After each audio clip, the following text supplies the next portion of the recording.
This next part is also on page 49 from step 2 from the PDF file. You can download in the description.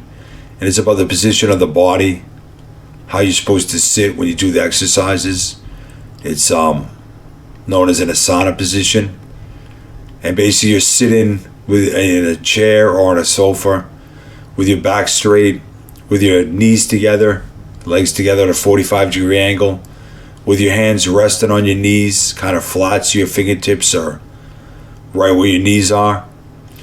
And basically what you want to do is sit in this position for up to half an hour. Because everything you're going to do from the exercises from this point on, you have to do from this position, an Asana position. There's other Asana positions I suppose you could use. I don't know much about them. I just use this one.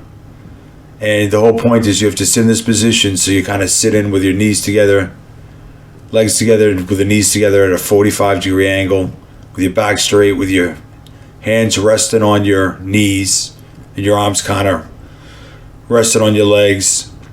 And the whole point of this is to try and sit for half an hour. And he talks about how it's debatable whether you sit in this position, whether there's occultic powers that you can develop by sitting here. I know from experience doing it that there is some type of power that develops from sitting in this position, that the sitting in this position has something to do with progressing with the exercises. Because from this point on, every exercise you do in the coming steps that are coming up, you need to do from this Asana position.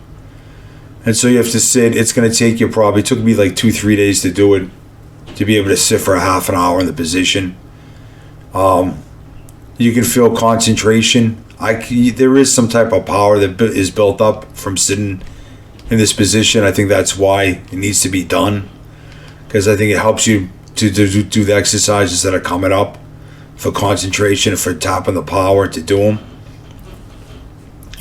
And so it's hard to do because your mind will get distracted. It's a little bit uncomfortable at first, but once you sit there, a couple of minutes go by, 5-10 minutes, you'll feel that it's comfortable and that there's some type of power being built up, and you'll want to sit in that position.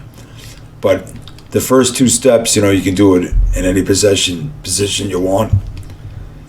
But when it comes to moving forward, you have to sit in this position. If you don't sit in this position, you try and do the exercises coming up, you'll undermine your progress. They won't work, and you'll get frustrated. So this is the end of the second step, and these first 2 steps are kind of an introductory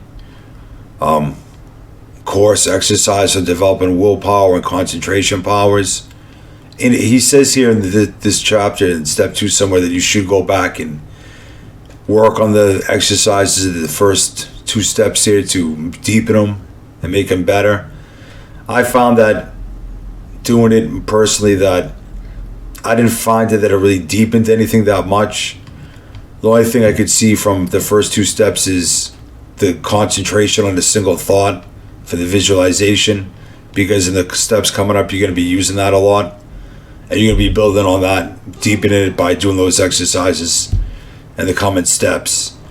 To reinforce the first 2 steps, you're going to want to do the impregnation of food and the magnetization of water, which you can do all the time, just when you're eating or taking a shower, bath, or washing your hands. The magical diary you probably want to update constantly throughout the course. If you come up with any new negative or positive characteristics or anything new develops while you're doing the steps in the course, you can add that to it. Auto suggestion you could keep using to transmit your character, because you want to keep working on that. And basically go by how you feel, and moving through these first couple of steps. I suggest listening to the introduction or reading it, making that a habit until you feel you can kind of let go of it, because that's going to give you an idea of what the whole thing's about. And to progress on these steps on this course without really knowing what it's about, you don't have to memorize the introduction. I made an audio recording of it and kind of just listened to it and let it go in one ear and out the other. I didn't try to memorize it. I suppose you can if you want. I just found meditating on it, listening to it with the audio of it.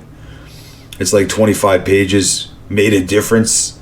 And then just taking each exercise from the first one to this point and just taking your time and do it until it plateaus and you feel you're ready to move on to the next one is probably the best way to do it. But if you do it right, you'll know when to go on, and you'll know if you're doing it right or not, and you'll know when it's time to move on to the next step.